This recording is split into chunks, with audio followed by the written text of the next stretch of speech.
بسم اللہ الرحمن الرحیم۔ سامعین کرام، آپ سن رہے ہیں انسپیکٹر نواز خان سیریز کے سلسلے کی ایک اردو کہانی ایک مرلہ زمین، جس کے مصنف ہیں طاہر جاوید مغل، اور یہ اس کہانی کی اکلوتی قسط ہے۔ مجھے امید ہے آپ کو میری یہ کاوش بھی پسند آئے گی۔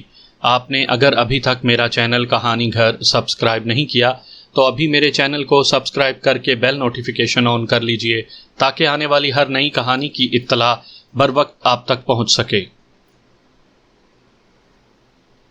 بات معمولی تھی لیکن بڑھتے بڑھتے بڑھ گئی۔ بلال شاہ کے مکان کے ساتھ ہی رحیم بخش کی حویلی تھی۔ مکانوں کے درمیان ایک تھوڑی سی تکون نما جگہ خالی رہ گئی تھی۔ یہی کوئی ایک مرلہ رقبہ ہوگا۔ رحیم بخش اور بلال شاہ دونوں کو اس جگہ کی ملکیت کا دعویٰ تھا، لیکن چونکہ دونوں ہمسایوں میں اچھے تعلقات تھے اس لیے کافی عرصے سے یہ معاملہ دبا چلا آ رہا تھا۔ رحیم بخش گاؤں کا ایک کھاتا پیتا زمیندار تھا۔ بلال شاہ چونکہ تھانہ کچہری کو ٹھیک ٹھاک سمجھتا تھا اس لیے اس کے چھوٹے موٹے کام کر دیا کرتا تھا۔ رحیم بخش کی بیوی کا ذہنی توازن خراب تھا۔ پہلے بھی وہ کچھ کھوئی کھوئی رہتی تھی لیکن کچھ عرصے سے وہ بالکل ہی پاگل ہو گئی تھی۔ وہ عموماً رامپورہ کی گلیوں میں ننگے پاؤں گھومتی رہتی، کبھی ہوا میں ہاتھ نچا نچا کر باتیں کرتی اور کبھی بچوں کو ڈرانے کے لیے ان کے پیچھے بھاگتی۔ جو بات اس کے ذہن میں ایک بار سما جاتی پھر مشکل ہی سے نکلتی تھی۔ آج کل اس نے ایک نیا شغل اختیار کر رکھا تھا۔ روزانہ شام کے وقت مٹی کا ایک دیا لے کر گھر سے نکلتی اور اس خالی جگہ میں جا کر بیٹھ جاتی جو دونوں مکانوں کے درمیان واقع تھی۔ دیہاتی لوگ اس قسم کی باتوں کا اثر فوراً قبول کر لیتے ہیں۔ کچھ لوگوں نے کہنا شروع کر دیا کہ اس جگہ پر کسی بزرگ کا سایہ ہے اور اللہ رکھی کو اس جگہ دیا جلانے کی بشارت ہوئی ہے۔ بلال شاہ کو یہ بات سیدھی کلیجے میں لگتی تھی۔ وہ بڑی دیر سے اس جگہ کی آس لگائے بیٹھا تھا۔ ابھی تو صرف چند لوگ یہ بات کہہ رہے تھے لیکن بلال شاہ جانتا تھا کہ اگر یہ سلسلہ چلتا رہا تو کچھ دیر بعد لوگ اس جگہ کو باقاعدہ خانقاہ بنا لیں گے۔ اس نے اس مسئلے پر کھل کر رحیم بخش سے بات کی۔ گفتگو کے دوران ان میں تلخ کلامی ہو گئی اور نوبت ہاتھا پائی تک جا پہنچی۔ رحیم بخش کے بڑے لڑکے نے بلال شاہ کو گالی نکالی اور اس نے جواب میں ایک تھپڑ اس کے منہ پر جڑ دیا۔ یہ ساری باتیں مجھے اپنے ایک سپاہی سے معلوم ہوئیں۔ اس نے بتایا کہ ابھی چند لمحے پہلے میاں کریم بخش کی بیٹھک میں جھگڑا ہوا ہے۔ ابھی بات ہمارے منہ میں ہی تھی کہ بلال شاہ طوفان کی طرح تھانے میں داخل ہوا۔ وہ پاؤں پٹخ پٹخ کر رکھ رہا تھا اور یوں لگتا تھا جیسے اکیلا بلال شاہ نہیں 10-15 آدمی تھانے میں داخل ہو رہے ہیں۔ اس کے گلے کا پھاٹک کھلا ہوا تھا اور وہ اونچی آواز میں رحیم بخش کو کوس رہا تھا۔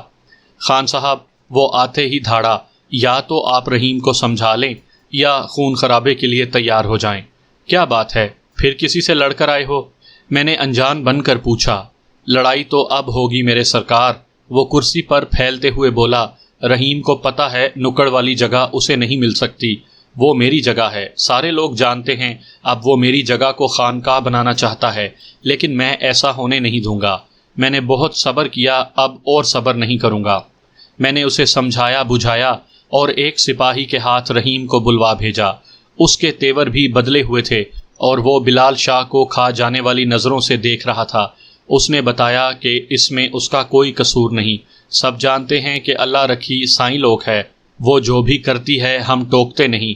اس نے اپنی مرضی سے دیا جلانا شروع کیا ہے، ہم اسے زبردستی نہیں روک سکتے۔ دوسری طرف بلال شاہ اپنی کہے جا رہا تھا۔ جب اس نے رحیم کی بیوی کو 2-3 بار سیدھا سیدھا پاگل کہا تو رحیم طیش میں آ گیا۔ دونوں اٹھ کر دستوں گرے باں ہو گئے۔ میں نے بامشکل انہیں علیحدہ کیا۔ رات کوئی 10 بجے تک میں ان سے مغز کھپاتا رہا۔ دونوں کچھ نرم پڑ گئے لیکن میں جانتا تھا دلوں سے رنجش دور نہیں ہوئی۔ 4-5 روز خیریت سے گزر گئے۔ ایک صبح کا ذکر ہے، بلال شاہ میرے پاس بیٹھا تھا کہ اس کا 14-15 سالہ لڑکا بھاگتا ہوا آیا۔ اس نے بتایا کہ نکڑ والی جگہ پر کچھ آدمی اینٹیں لگا رہے ہیں۔ بلال شاہ تڑپ کر اٹھا اور میرے روکتے روکتے باہر نکل گیا۔ اس کے تیور خطرناک نظر آ رہے تھے۔ اتنے سال کی رفاقت کے بعد میں اس کا مزاج اچھی طرح سمجھتا تھا۔ چالاک ہونے کے ساتھ ساتھ وہ کچھ بھولا بھی تھا۔ لڑائی جھگڑے کے معاملے میں آؤ تاؤ نہیں دیکھتا تھا، بس جہاں لڑائی ہو گئی چاہے مقابلے میں 8-10 آدمی بھی ہوتے بلال شاہ میدان جنگ میں کود پڑتا۔ یہی وجہ تھی کہ ہفتے میں ایک آدھ بار کہیں نہ کہیں سے اس کی سکائی ہو ہی جاتی تھی، لیکن مار کھانے کے بعد بھی وہ ٹلتا نہیں تھا اور نہ ہی ڈرتا تھا۔ موقع پڑنے پر حسب سابق تنے تنہا مار کھانے کے لیے پہنچ جاتا تھا۔ بہرحال یہ تو چھوٹی موٹی لڑائیوں کی بات ہے، اس وقت تو صورتحال خاصی تشویشناک تھی۔ میں نے فوراً موقع پر پہنچنے کا فیصلہ کیا۔ جب میں بلال شاہ کے مکان کے سامنے پہنچا، چند افراد ایک چارپائی کندھوں پر اٹھائے بھاگتے ہوئے نظر آئے۔ جب وہ قریب پہنچے تو میں نے ان سے پوچھا چارپائی پر کون ہے؟ انہوں نے بتایا کہ بلال شاہ کو رحیم بخش کے بیٹے نے خنجر مار دیا ہے۔ ایک لمحے کے لیے میرا دماغ سن ہو گیا۔ بلال شاہ اور میرا زیادہ سے زیادہ 3 منٹ کا وقفہ پڑا تھا۔ اتنی دیر میں کس قدر سنگین واقعہ رونما ہو گیا تھا۔ مجھے یقین نہیں آیا کہ چارپائی پر وہی بلال شاہ بے حس و حرکت لیٹا ہے جو چند لمحے پہلے مجھ سے ہنس ہنس کر باتیں کر رہا تھا۔ لوگ چارپائی لے کر بھاگے ہوئے دور نکل گئے تھے۔ میں نے ایک ASI کو ان کی مدد کے لیے بھیجا۔ بلال شاہ کی بیوی اور دونوں لڑکیاں اپنے گھر کے دروازے پر کھڑی چیخو پکار کر رہی تھیں۔ میں نے ان کے پاس پہنچ کر دلاسا دیا۔ لوگوں نے بتایا کہ رحیم بخش کا لڑکا اپنے ایک ساتھی کے ساتھ کھیتوں کی طرف بھاگ گیا ہے۔ میں نے ASI گوبندر کو ملزموں کے تعاقب میں بھیج دیا۔ بلال شاہ کے مکان کے ساتھ تکون نما جگہ پر چند اینٹیں لگی ہوئی تھیں۔ قریب ہی مومار کے اوزار پڑے تھے۔ لگتا تھا چند لمحے پہلے یہاں کچھ ہاتھا پائی ہوئی تھی۔ میں نے رحیم بخش کے دروازے پر دستک دی۔ تیسری چوتھی دستک پر وہ باہر نکلا۔ اس نے اس واقعے سے لا علمی کا اظہار کیا۔ میں اسے لے کر تھانے آ گیا۔ 15 منٹ کے اندر اندر رحیم بخش کے 8-10 حمایتی تھانے میں پہنچ گئے۔ موقع کے گواہ بھی موجود تھے، لیکن ان میں سے زیادہ تر خاموش تھے۔ رحیم بخش کے ایک حمایتی نے بتایا کہ گاؤں کے کچھ لوگ اپنے طور پر وہاں اینٹیں لگا رہے تھے۔ وہ چاہتے تھے کہ ایک چبوترا بنا دیا جائے تاکہ لوگ اس جگہ پیشاب وغیرہ نہ کریں۔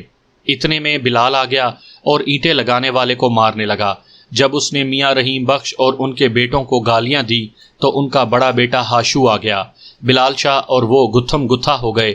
بلال شاہ نے چاقو نکال لیا۔ ہاشو نے خود کو بچانے کی کوشش کی۔ اسی کھینچا تانی میں چاقو بلال شاہ کو لگ گیا۔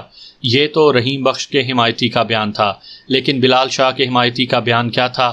میں نے ادھر ادھر نظر گھمائی، لیکن کوئی ایسا شخص نظر نہیں آیا جو تصویر کا دوسرا رخ دکھائے۔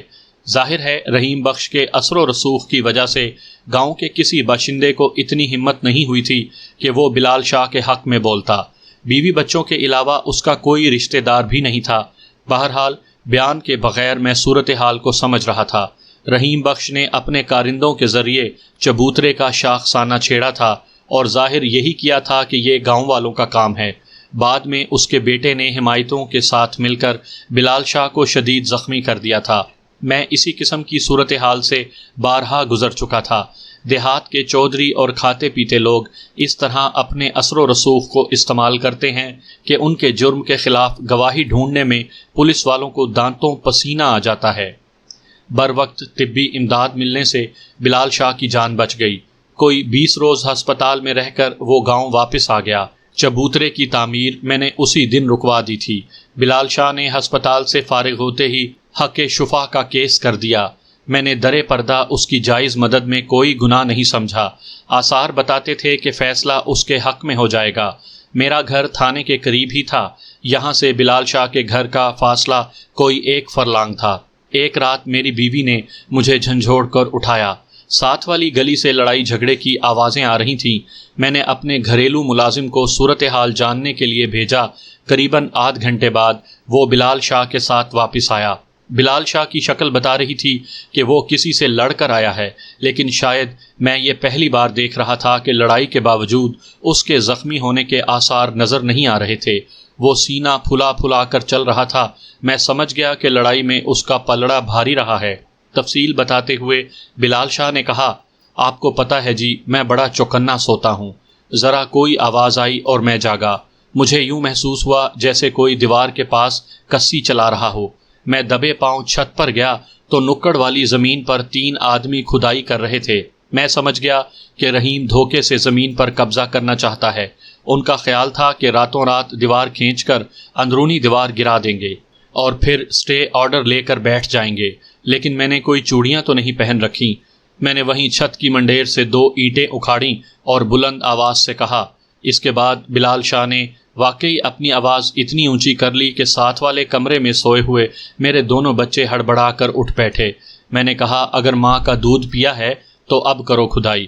اس کے بعد بلال شاہ نے ہاتھ چلا چلا کر اور آوازیں نکال کر بتایا کہ کس طرح اس نے اینٹیں پھینکیں اور کس طرح وہ چور کے پتر بھاگ گئے۔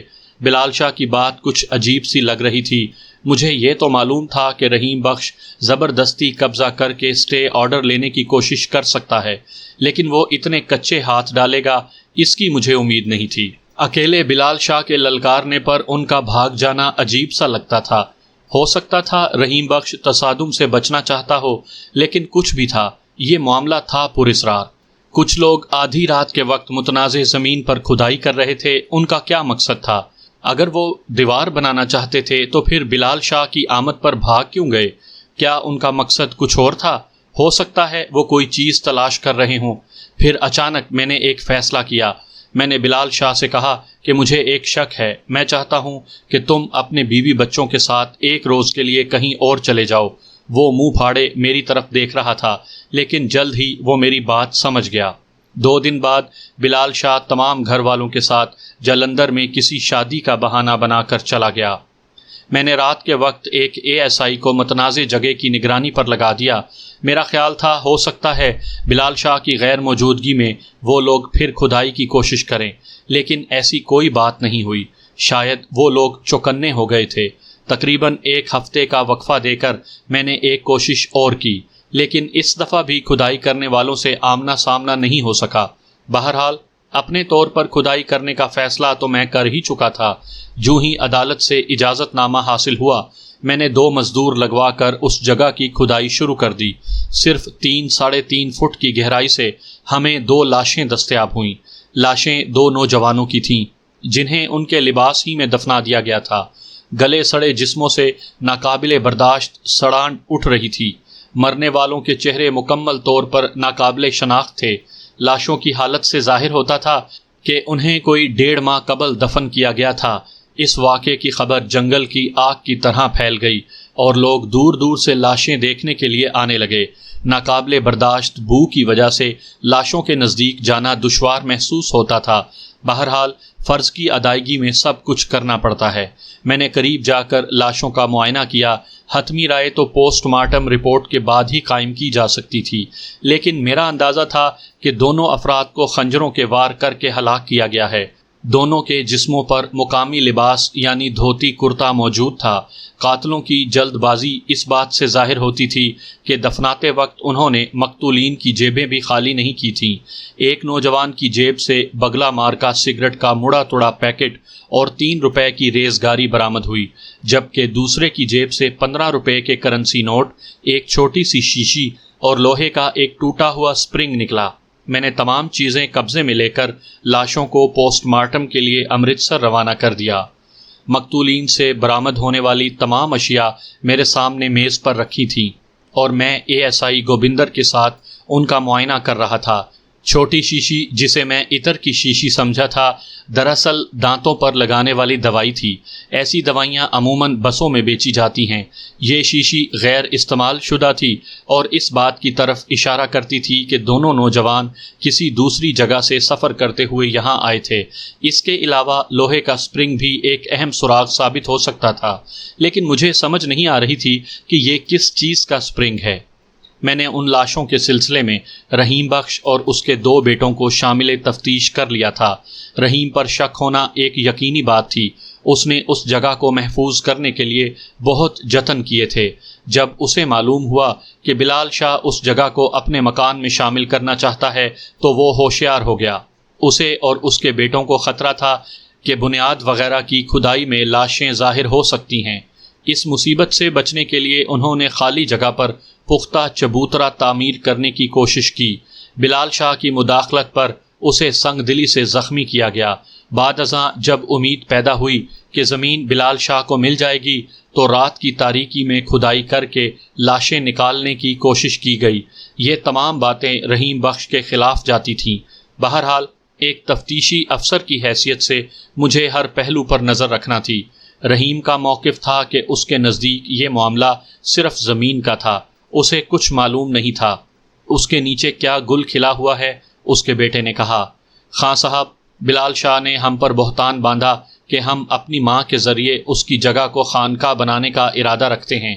ایسی بیہودہ بات ہم کیسے برداشت کر سکتے تھے؟ یہ ہمارے لیے عزت اور وقار کا مسئلہ بن گیا۔ اگر ہم نے زمین حاصل کرنے کی کوشش کی تو صرف بلال شاہ کی ضد توڑنے کے لیے۔ اگر وہ بھلے مانسوں کی طرح بات کرتا تو ہو سکتا تھا ہم یہ ٹکڑا اسے دے دیتے۔ میں نے بڑے لڑکے ہاشو کو گھورا، وہ ابھی تک گمسم بیٹھا تھا۔ میں نے اچانک سوال کیا، تم اپنے ساتھیوں کے ساتھ آدھی رات کو زمین کھودنے آئے تھے، کس لیے؟ میری توقع کے برعکس ہاشو نے اس سوال کا جواب بڑے اعتماد سے دیا۔ اس نے کہا، خاں صاحب، ہم اس بارے میں اتنا ہی جانتے ہیں جتنا آپ۔ ہمیں کچھ معلوم نہیں کھدائی کرنے کون لوگ آئے تھے اور ان کا ارادہ کیا تھا۔ صورتحال کافی الجھی ہوئی تھی۔ ہاشو کی بات کافی حد تک درست تھی۔ بلال شاہ کو اس بات کا اعتراف تھا کہ وہ کھدائی کرنے والوں کی شکلیں نہیں دیکھ سکا تھا۔ اس نے انہیں چھت پر سے للکارا تھا تو وہ اس کے نیچے آتے آتے غائب ہو گئے تھے۔ کیا وہ کوئی تیسری پارٹی تھی؟ رحیم بخش اور اس کے بیٹوں نے پوچھ گچھ کے دوران اپنی پوزیشن کسی حد تک صاف کر دی تھی۔ جہاں تک مجھے معلوم تھا، رحیم بخش کا تعلق ایک مذہبی گھرانے سے تھا۔ اس کا باپ کسی وقت میں گاؤں کی مسجد کا امام ہوا کرتا تھا۔ رحیم بخش اپنے باپ کی طرح امامت کے منصب پر فائز تو نہیں ہوا تھا، لیکن مسجد سے اس کا تعلق کسی نہ کسی طرح قائم تھا۔ حالانکہ پابندی سے نماز نہیں پڑھتا تھا، لیکن پکے نمازی بھی کسی دینی مسئلے پر اس سے الجھ نہیں سکتے تھے۔ دراصل وہ مسجد کے انتظام اور مذہبی کاموں میں اتنے جوش و خروش سے حصہ لیتا تھا کہ لوگ تعریف کرنے پر مجبور ہو جاتے تھے۔ اس کے بیٹوں تک پہنچتے پہنچتے دینداری کا رنگ کافی پھیکا پڑ چکا تھا، لیکن پھر بھی ان میں کوئی ایسی برائی نہیں تھی جس کا ذکر خاص طور پر کیا جا سکے۔ اس روز ابھی تھانے میں آ کر بیٹھا ہی تھا کہ محرر نے پوسٹ مارٹم کی ایک رپورٹ میرے سامنے رکھ دی۔ یہ کھدائی سے برآمد ہونے والی لاشوں کی رپورٹ تھی۔ رپورٹ کے مطابق دونوں نوجوانوں کی عمریں 17-18 سال کے درمیان تھیں۔ انہیں 40-45 روز قبل ہلاک کیا گیا تھا۔ کسی تیز دھار آلے سے دونوں کے گلے کاٹ دیے گئے تھے۔ جسم کے مختلف حصوں پر تشدد کے آثار بھی تھے۔ اس سے ظاہر ہوتا تھا کہ مرنے سے قبل نوجوان نے جدوجہد کی ہے۔ ایک مقتول کے سر پر کسی وزنی چیز، لکڑی کی چوکور، لٹھ یا اینٹ وغیرہ کی ضرب بھی لگائی گئی تھی۔ اینٹ کے لفظ پر میں چونک گیا۔ میرا دھیان غیر ارادی طور پر بلال شاہ کی طرف چلا گیا۔ بلال شاہ کو ہم کبھی کبھی مذاق سے بلال اینٹ مار بھی کہا کرتے تھے۔ لڑائی بھڑائی میں اس کا سب سے بڑا ہتھیار اینٹ ہوتی تھی۔ لڑائی کے دوران اینٹ کے حصول کے لیے وہ بعض اوقات ایک فرلانگ دور نکل جاتا تھا، لیکن یہ نہیں کہ اینٹ دستیاب ہوتے ہی وہ اسے مد مقابل کے سر پر دے مارتا تھا۔ وہ اس کا استعمال موقع محل کے مطابق کرتا تھا۔ بلال شاہ کے اس فن پر بات لمبی ہو جائے گی۔ میں ذکر کر رہا تھا پوسٹ مارٹم کی رپورٹ کا۔ اینٹ کے لفظ نے میرے خیالات کا دھارا بلال شاہ کی طرف موڑ دیا۔ اگر رحیم بخش پر شک کیا جا سکتا تھا تو انہی وجوہات کی بنا پر بلال شاہ کو بھی مشکوک ٹھہرایا جا سکتا تھا۔ کیا بلال شاہ ایسا جرم کر سکتا ہے؟ میں نے خود سے سوال کیا۔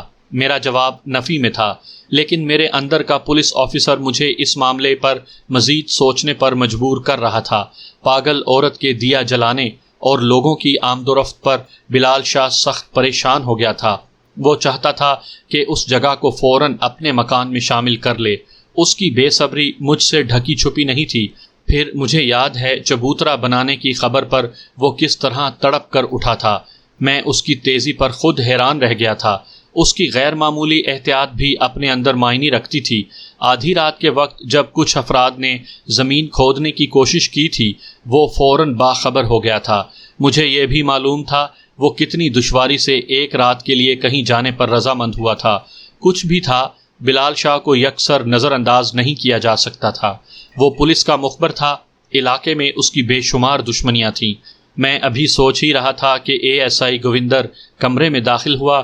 اسے میں نے ہی بلایا تھا۔ میں نے اسے دانتوں والی دوائی کی شیشی دیتے ہوئے کہا، اس پر فقیری منجن کا نام لکھا ہے۔ اگر پتہ بھی لکھا ہوتا تو ہمارا کام آسان ہو جاتا۔ اب تمہارا کام یہ ہے کہ معلوم کرو فقیری منجن کون بنا رہا ہے اور کس جگہ بنا رہا ہے۔ اس کے جانے کے بعد میں نے مقتول کی جیب سے برآمد ہونے والا سپرنگ اٹھایا اور الٹ پلٹ کر دیکھنے لگا۔ میرے قریب ہی رائفل مین دلاور بیٹھا تھا۔ اس نے عام سے لہجے میں کہا، خان صاحب یہ تو 303 کا سپرنگ ہے۔ اس چھوٹے سے فکرے نے میری بہت بڑی مشکل آسان کر دی تھی۔ مجھے یاد آ گیا تھا کہ یہ سپرنگ 303 رائفل کی لبلبی میں استعمال ہوتا ہے۔ ایسا لگتا تھا کہ مقتول نے اپنی خراب رائفل کہیں بننے کے لیے دی تھی۔ رائفل بنانے والے نے خراب سپرنگ نکال کر مقتول کو دے دیا تھا جو اس نے جیب میں رکھ لیا تھا۔ تفتیش کے لیے کچھ مواد ہاتھ آ گیا تھا، لیکن اگلا قدم اٹھانے سے پہلے مجھے گوبندر کا انتظار کرنا تھا۔ گوبندر اگلے روز شام کے وقت واپس آیا۔ وہ بری طرح تھکا ہوا تھا۔ اس نے بتایا کہ فقیری منجن فیروز پور شہر کا ایک شخص بناتا ہے اور اسے صرف فیروز پور بس اڈے پر فروخت کیا جاتا ہے۔ گوبندر نے میری توقع سے بڑھ کر کام کیا تھا۔ اس نے ضلع فیروز پور کے تمام تھانوں سے معلومات حاصل کی تھیں، لیکن 1.5 ماہ قبل 1 یا 2 نوجوانوں کی گمشدگی کی رپورٹ کہیں درج نہیں کرائی گئی تھی۔ اب 2 صورتیں ہو سکتی تھیں۔ ایک تو یہ کہ دونوں نوجوان جو ایک ہی گاؤں کے دکھائی دیتے تھے فیروز پور کے باہر سے سفر کرتے ہوئے یہاں پہنچے تھے، یا پھر دونوں اپنے لواحقین کو بتا کر آئے تھے کہ وہ طویل عرصے تک گھر سے باہر رہیں گے۔ بہرحال تفتیش کا راستہ مسدود نہیں ہوا تھا۔ میں نے گوبندر کو ایک بار پھر فیروز پور بھیجنے کا فیصلہ کیا۔ مجھے معلوم تھا کہ فیروز پور شہر میں بندوقیں وغیرہ ٹھیک کرنے کی 3-4 دکانیں ہوں گی۔ ارد گرد کے قصبوں میں بھی 1-1 2-2 دکانیں ہوں گی۔ گوبندر اگلے روز روانہ ہو گیا۔ اس دفعہ وہ 3 روز کے بعد واپس آیا۔ میں اس وقت بلال شاہ کے ساتھ دفتر میں بیٹھا ہوا تھا۔ بلال شاہ چونکہ مشتبہ افراد کی فہرست میں شامل تھا، اس لیے میں نے گوبندر کو آنکھ کے اشارے سے بات کرنے سے روک دیا۔ بلال شاہ نے شاید اس بات کو نوٹ کر لیا۔ وہ اسی وقت اٹھا اور لمبے لمبے ڈگ بھرتا ہوا باہر نکل گیا۔ گوبندر کے چہرے پر کامیابی کی جھلک نظر آ رہی تھی۔ اس نے خوشخبری سنائی کہ مقتول نوجوان کا سراغ مل گیا ہے۔ وہ دونوں گنڈا سنگھ والا کے ایک نواحی گاؤں شاہ پور کے رہنے والے ہیں۔ گوبندر نے بتایا، کل میں اسلحے کے کاریگروں کا سراغ لگاتا ہوا گنڈا سنگھ والا پہنچا۔ یہاں اس کام کی ایک مشہور دکان ہے۔ دکان کا مالک محمد علی نامی ایک شخص ہے۔ میں نے اسے سپرنگ دکھا کر بندوق کے بارے میں پوچھا۔ وہ اس پرزے کو اچھی طرح جانتا تھا۔ 1.5 ماہ پہلے اس نے اپنے اکلوتے لڑکے ظفر کو یہ سپرنگ دے کر فیروز پور بھیجا تھا تاکہ وہ اس طرح کا نیا سپرنگ لے آئے۔ وہ سارا دن انتظار کرتا رہا، لیکن نہ تو لڑکا آیا اور نہ سپرنگ۔ دوسرے روز پتہ چلا کہ ظفر کا ایک انتہائی قریبی دوست بھی گھر سے غائب ہے۔ اس کا نام عنایت تھا اور وہ فرنیچر کا کام کرتا تھا۔ پچھلے کئی دنوں سے دونوں دوست کسی دوسرے شہر جا کر کام کرنے کا پروگرام بنا رہے تھے۔ دراصل ظفر کا دل اپنے باپ کے کام میں نہیں لگتا تھا۔ یوں بھی کوئی 1 ماہ سے وہ سخت پریشان رہتا تھا۔ 1-2 بار اپنے باپ سے اس کی جھڑپ بھی ہوئی تھی۔ جب 3-4 روز گزرنے کے باوجود دونوں دوست واپس نہیں آئے تو گھر والوں نے سمجھ لیا کہ وہ کسی دوسرے شہر کام کرنے چلے گئے ہیں۔ گوبندر نے بتایا کہ اس نے ابھی تک لڑکوں کے والدین کو اس حادثے کی اطلاع نہیں دی۔ بہرحال اس نے انہیں یہ کہہ دیا تھا کہ یہاں آ کر انہیں بیٹے کے بارے میں اہم اطلاع مل سکتی ہے۔ اب وہ لوگ شام کی گاڑی سے امرتسر پہنچ رہے ہیں۔ غمزدہ والدین کو لڑکوں کی موت کی اطلاع دینا ایک انتہائی ناخوشگوار فریضہ تھا جو میں نے انجام دیا۔ ظفر کے والد کے ساتھ ساتھ اس کی ماں بھی آئی تھی۔ اس کی دل خراش چیخوں نے ہر آنکھ کو اشک بار کر دیا۔ لڑکوں کو امانت کے طور پر مقامی قبرستان میں دفن کیا گیا تھا۔ قبریں کھود کر لاشیں والدین کے حوالے کر دی گئیں اور وہ روتے پیٹتے گنڈا سنگھ والا واپس چلے گئے۔ تجہیز و تکفین میں 2 دن لگنا ضروری تھے۔ تیسرے دن میں ASI گوبندر کے ساتھ شاہ پور جا پہنچا۔ اب ہمیں اس بات کا سراغ لگانا تھا کہ دونوں بدنصیب دوست شاہ پور گاؤں سے فیروز پور اور پھر امرتسر سے ہوتے ہوئے رامپورہ کیسے پہنچ گئے۔ ابتدائی تفتیش کے بعد یہ بات سامنے آئی کہ نہ تو رامپورے میں ان کی کوئی رشتہ داری تھی اور نہ ہی یاری دوستی۔ یہ بھی امکان نہیں تھا کہ وہ کام کاج کے سلسلے میں وہاں گئے ہوں گے۔ میں نے 3 دن وہاں رک کر تفتیش کی، مقتولین کے دوستوں سے ملا، ان کی ذاتی چیزیں دیکھی، ماضی کے بارے میں چھان بین کی، لیکن کوئی کام کی بات معلوم نہ ہو سکی۔ صرف اس بات کا اندازہ ہوا کہ دونوں انتہائی گہرے دوست تھے اور دوسرے ہم عمروں سے زیادہ میل جول نہیں رکھتے تھے۔ ایک امکان یہ بھی تھا کہ انہیں اغوا کر کے رامپورے پہنچایا گیا ہو، لیکن پھر میرا دھیان ان کی جیبوں سے برآمد ہونے والی اشیاء کی طرف چلا گیا۔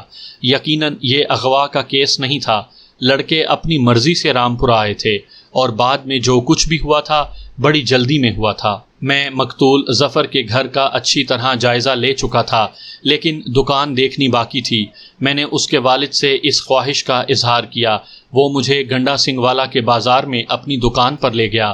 دکان میں بندوقوں کے ٹوٹے پھوٹے دستے، بیکار پستول، لوہے کی زنگ آلود نالیاں اور نہ جانے کیا کچھ پڑا تھا۔ ایک میز کے پیچھے کرسی رکھی تھی، کرسی کے ساتھ ہی رقم رکھنے والا چھوٹا سیف پڑا تھا۔ میں ایک ایک چیز کا بغور معائنہ کر رہا تھا۔ کرسی کے پیچھے دیوار کے ساتھ چکنائی کا ایک بڑا سا دھبا تھا۔ کرسی پر بیٹھنے والے کا سر مسلسل دیوار کے ساتھ لگنے سے یہ دھبا بنا تھا۔ میں نے غور سے دیکھا ایک دوسرا چھوٹا دھبا جو نسبتاً کم بلندی پر تھا، دائیں طرف نظر آ رہا تھا۔ مجھے یہ سمجھنے میں دیر نہ لگی کہ یہ مقتول لڑکے کے سر کا دھبا ہے۔ اس دھبے سے ظاہر ہوتا تھا کہ وہ دکان پر بیٹھتے وقت کرسی کو اصل جگہ سے 2 فٹ دائیں جانب کھسکا لیتا تھا۔ بظاہر یہ ایک معمولی بات تھی، لیکن میں کوئی گوشہ تاریک چھوڑنا نہیں چاہتا تھا۔ لڑکے کا باپ محمد علی مجھے بیٹھنے کے لیے کہہ رہا تھا۔ میں نے کرسی کو 2 فٹ دائیں طرف کھسکایا اور بیٹھ گیا۔ یہاں سے میں نے دیکھا کہ دکان کے کونے سے ایک 2 منزلہ مکان کی جھلک صاف دکھائی دینے لگی تھی۔ چھت پر خوبصورت جالی دار پردہ لگا تھا اور ایک عورت پردے پر جھکی ہوئی دکان کی طرف دیکھ رہی تھی۔ جب اس نے مجھے اپنی جانب دیکھتے پایا تو ٹھٹک کر پیچھے کو ہٹ گئی۔ جالی میں سے اس کا ہیولا صاف نظر آ رہا تھا۔ وہ ابھی تک چھت پر کھڑی تھی، پھر وہ شاید نیچے اتر گئی۔ میں محمد علی سے باتیں کر رہا تھا، لیکن میری نگاہیں تیزی سے مکان کا جائزہ لے رہی تھیں۔ دوسری منزل کی ایک کھڑکی میں پیدا ہونے والی درز میری نگاہوں سے اوجھل نہ رہ سکی۔ کوئی بڑی احتیاط سے دکان کا جائزہ لے رہا تھا۔ میں نے وہاں کے مکینوں سے ملنے کا فیصلہ کر لیا۔ قریباً آدھ گھنٹے بعد میں ASI گوبندر کے ساتھ مکان کے دروازے پر دستک دے رہا تھا۔ وہی چھت والی عورت باہر نکلی اور میری وردی کی جھلک دیکھ کر زرد ہو گئی۔ مجھے یہ سمجھنے میں بالکل دیر نہ لگی کہ وہ رحیم بخش کے خاندان سے تعلق رکھتی ہے۔ وہ 40-45 سال کی عمر میں بھی صحت مند اور خوبصورت نظر آ رہی تھی۔ یہ ایک لمبا قصہ ہے کہ میں نے کس طرح اسے اعتماد میں لیا۔ بہرحال 2 گھنٹے کے اندر اندر اس نے سب کچھ اگل دیا۔ اس نے بتایا کہ رحیم بخش اس کی چھوٹی بہن کا خاوند ہے۔ وہ شروع ہی سے بڑا سخت مزاج ہے۔ خاندان کے تمام لوگ اس سے ڈرتے ہیں۔ اس نے بھی صرف اسی کے خوف سے اب تک اپنی زبان بند رکھی ہے۔ اس نے کہانی یوں بیان کی۔ قریباً 4 ماہ پہلے رحیم بخش کی بڑی لڑکی فرخندہ میرے پاس رہنے کے لیے آئی۔ وہ یہاں کوئی 1.5 مہینہ رہی۔ اسی دوران سڑک پار کی دکان پر بیٹھنے والے لڑکے سے اس کی راہ رسم ہو گئی۔ میں تو یہ کہوں گی کہ یہ سب رحیم بخش کی بے جا سختیوں کا نتیجہ تھا جو وہ اپنے بال بچوں پر کرتا آیا ہے۔ میں نے فرخندہ کو بہت سمجھایا کہ تیرا باپ بڑا سخت ہے، وہ تجھے اس غلطی پر کبھی معاف نہیں کرے گا، لیکن اس بد نصیب کی قسمت میں شاید یہی لکھا تھا۔ وہ باز نہیں آئی۔ ایک دن رحیم بخش یہاں آیا تو اسے شک ہو گیا۔ اس نے مجھے سخت برا بھلا کہا اور لڑکی کو فوراً یہاں سے لے گیا۔ میرا خیال تھا کہ معاملہ ختم ہو جائے گا، لیکن وہ لڑکا کھوج لگا کر رامپورے پہنچ گیا۔ فرخندہ اس سے چوری چھپے کھیتوں میں ملی۔ گاؤں کے ایک شخص نے انہیں دیکھ لیا اور اس کی خبر رحیم بخش کو کر دی۔ اس نے لڑکی کو بے دردی سے مارا۔ جب مجھے اس کا پتہ چلا تو میں رامپورے گئی۔ میں فرخندہ سے بھی ملی۔ مجھے اندازہ ہوا کہ معاملہ بہت آگے نکل گیا ہے۔ لڑکی نہ سمجھ تھی، یہی کوئی 16 سال کی ہوگی۔ وہ کہتی تھی جان دے دے گی، لیکن ظفر کے سوا کسی اور سے شادی نہیں کرے گی۔ اگر یہ شادی ہو جاتی تو کوئی برائی بھی نہیں تھی، لیکن مجھے معلوم تھا کہ رحیم بخش یہ بات بھی سننا گوارا نہیں کرے گا۔ سمجھداری یہی تھی کہ لڑکی کی فوراً کہیں شادی کر دی جائے۔ ہم نے ایک جگہ بات پکی کی اور شادی کی تاریخ مقرر کر دی۔ شادی سے کوئی 20 دن پہلے ظفر اپنے دوست کے ساتھ پھر رامپورہ پہنچ گیا۔ فرخندہ کو ایک کمرے میں بند رکھا گیا تھا اور رحیم بخش باہر چارپائی ڈال کر سویا ہوا تھا۔ آہٹ سے اس کی آنکھ کھل گئی۔ اس نے دروازہ کھولا تو ظفر روشن دان کے راستے کمرے میں اتر چکا تھا۔ دونوں کو ایک ساتھ دیکھ کر رحیم آپے سے باہر ہو گیا۔ اس نے اپنے 3 خاص نوکروں کو کسی ایسے ہی واقعے کے لیے حویلی کے اندر سلا رکھا تھا۔ اس نے آواز دی اور تینوں آدمی لاٹھیاں لے کر آ گئے۔ شور سن کر ظفر کا ساتھی بھی اندر آ گیا تھا۔ میں اس دن وہیں تھی۔ قتل و غارت کا وہ منظر مجھے ساری زندگی نہیں بھولے گا۔ دونوں لڑکوں نے معمولی مزاحمت کی، یوں بھی ابھی وہ بچے ہی تھے۔ میں نے رحیم بخش کے آگے ہاتھ جوڑے کہ وہ انہیں جان سے نہ مارے، لیکن اس پر تو خون سوار تھا۔ میں نے لڑکی سے کہا کہ وہ بھاگ جائے ورنہ وہ اسے بھی مار دیں گے، لیکن اس بد نصیب کی قسمت میں یہی لکھا تھا۔ عورت پھر ایک آہ بھر کر خاموش ہو گئی۔ میں اور گوبندر ہماتن گوشت تھے۔ پھر کیا ہوا؟ میں نے پوچھا۔ عورت نے آنسو پونچھتے ہوئے کہا، فرخندہ نے باپ کی بندوق تھام لی اور کہا، مجھے گولی مار دو، لیکن وہ سنگ دل بولا، حرامزادی، میں تیری ہڈیاں توڑ کر تجھے ماروں گا۔ اس نے بندوق کا دستہ اس کے سر پر مارا۔ میں آگے بڑھی لیکن دوسرا دستہ میرے سر پر پڑا۔ میں نے دھندلائی ہوئی نظروں سے دیکھا رحیم بخش کے تینوں نوکر لڑکوں کو دبوچے ہوئے ان کے گلے پر خنجر پھیر رہے تھے اور رحیم بخش اپنی بیٹی پر بندوق کے دستے برسا رہا تھا۔ اس کے بعد میں بے ہوش ہو گئی۔ مجھے دوسرے دن ہوش آیا۔ میں وہیں ایک کمرے میں بستر پر لیٹی تھی اور سر پر پٹیاں بندھی ہوئی تھیں۔ رحیم بخش سرہانے کھڑا لال آنکھوں سے میری طرف دیکھ رہا تھا۔ یہ وہی آنکھیں تھیں جنہیں میں بچپن سے دیکھتی آئی تھی اور جنہیں دیکھ کر میرا خون خشک ہو جاتا تھا۔ رحیم بخش نے پھنکارتے ہوئے کہا، اگر زبان سے ایک لفظ بھی نکالا تو ٹکڑے کر دوں گا۔ میں نے چپ سادھ لی۔ محلے کی عورتیں زمین پر بیٹھی تھیں۔ تھوڑی دیر بعد مجھے بتایا گیا کہ فرخندہ آگ میں جھلس کر فوت ہو گئی ہے۔ کل تندور میں روٹیاں پکاتے ہوئے اس کے کپڑوں میں آگ لگ گئی تھی۔ مجھے سب معلوم تھا، لیکن میں رو چلا کر چپ ہو رہی، اپنی پاگل بہن کی طرح جو گمسم بیٹھی تھی۔ مجھے پتہ نہیں تھا ان لڑکوں کے ساتھ کیا بیتی اور انہیں کہاں غائب کر دیا گیا۔ نہ ہی مجھے اتنی ہمت ہوئی کہ میں رحیم بخش سے اس بارے میں پوچھوں۔ چند روز پہلے مجھے پتا چلا کہ رحیم بخش کے مکان کے پاس سے 2 لڑکوں کی لاشیں ملی ہیں تو میں سمجھ گئی یہ وہی بد نصیب دوست ہیں۔ عورت پھر آنکھوں پر دوپٹہ رکھ کر ہچکیاں لینے لگی۔ میں جب رحیم بخش کو گرفتار کرنے کے لیے اس کے گھر پہنچا، اندر سے اس کی آواز آ رہی تھی، شاید وہ کسی کو پیٹ رہا تھا۔ تب دروازہ کھلا اور 9-10 سال کی ایک بچی چیختی ہوئی باہر بھاگی۔ رحیم بخش ہاتھ میں جوتا لیے اس کے پیچھے نمودار ہوا۔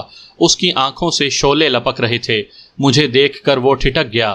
میں نے پستول ہاتھ میں لے رکھا تھا۔ کھیل ختم ہو گیا رحیم بخش، اپنے قدموں کو روک لو۔ تم تو مذہب کے ٹھیکیدار بنتے تھے رحیم، مجھے نہیں معلوم تھا تم مذہب سے اتنے دور ہو۔ میری آواز جذبات کی شدت سے کانپ رہی تھی۔ خدا اور رسول نے بیٹیوں کو زندہ دفن کرنے کا حکم نہیں دیا، لیکن تم ایسا کرتے ہو، ان کو کنویں میں دھکے دیتے ہو اور کہتے ہو پاؤں پھسل گیا، ان پر فائر کرتے ہو اور کہتے ہو بندوق صاف کرتے ہوئے گولی چل گئی، ان پر پٹرول چھڑکتے ہو اور کہتے ہو روٹیاں پکاتے ہوئے آگ لگ گئی۔ میں تمہیں گرفتار کرتا ہوں رحیم بخش۔ رحیم بخش کا رنگ بالکل سفید پڑ گیا۔ جوتی اس کے ہاتھ سے گر گئی۔ میرا بہت کچھ بولنے کو دل چاہتا تھا، لیکن خود پر ضبط کیا۔ پستول کا ٹہوکا دیتے ہوئے میں نے اسے دروازے کی طرف دھکیلا۔ ASI گوبندر اس کے دونوں بیٹوں کو گرفتار کر چکا تھا۔ تھانے کے دروازے کے عین سامنے پہنچ کر رحیم بخش بری طرح ڈگمگایا۔ میں نے اسے سہارا دیا۔ اس کی آنکھیں اوپر چڑھی ہوئی تھیں۔ اسے دل کا دورہ پڑ گیا تھا۔ ہسپتال پہنچنے سے پہلے وہ دم توڑ گیا۔ ایک لحاظ سے اس کے حق میں اچھا ہی ہوا، وہ پھانسی پانے کی ذلت سے بچ گیا۔ اس کا بڑا بیٹا قصوروار پایا گیا اور کوئی 1.5 سال بعد تختہ دار پر لٹک گیا۔ رحیم بخش کے ایک نوکر کو بھی موت کی سزا ہو گئی۔ اس کیس کی ایک دلچسپ بات بلال شاہ کا روٹھنا تھا۔ اسے اس بات کا سخت دکھ ہوا تھا کہ میں نے اس کی موجودگی میں گوبندر سنگھ کو خاموش رہنے کا اشارہ کیا تھا۔ دوسرے لفظوں میں اس پر شک کیا تھا۔ وہ بیوی سے لڑ کے شملے چلا گیا۔ اس کی بیوی مجھ سے پیسے لے لے کر گھر کا خرچ چلاتی رہی۔ بالآخر میں نے گوبندر سنگھ کو بھیجا۔ اس نے ایک کامیاب چھاپا مار کر اسے شملے کی مال روڈ سے پکڑ لیا۔ وہ وہاں خشک خرمانیاں اور کاغذی بادام بیچ رہا تھا۔